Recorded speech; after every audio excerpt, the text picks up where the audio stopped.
Hi friends, நான் லஞ்சுக்கு முட்டை கிரேவி செஞ்சுருக்கேன். எப்படி செஞ்சுருக்கேன்னு பார்க்கலாம் வாங்க. 4 எக்கை நான் வேக வச்சு எடுத்திருக்கேன்.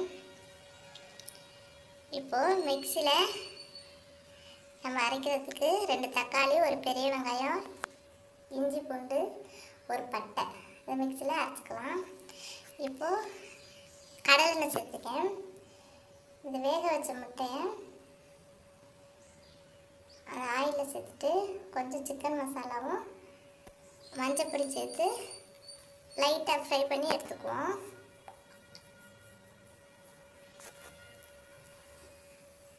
போதும், எடுத்துக்கலாம்.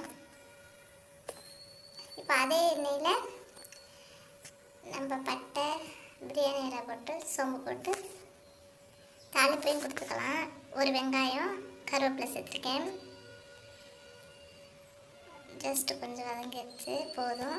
இப்போ நம்ம அரைச்சி வச்ச வெங்காயம், தக்காளி, இஞ்சி பூண்டு, ஒரு பட்டை அதை போட்டு அரைச்சிருக்கோம் இல்லையா, அதை சேர்த்துக்கலாம்.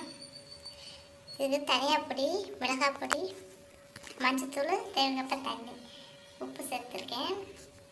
இப்போ நம்ம வேக வச்ச முட்டையை சேர்த்துக்கலாம். ஒரு 20 நிமிஷம் வெந்த பிறகு பாருங்கள், இப்படி தான் வந்திருக்கு. நான் சாதத்துக்கு தான் செஞ்சுருந்தேன். செம்ம டேஸ்ட்டாக இருந்துச்சு, நீங்கள் செஞ்சு பாருங்கள்.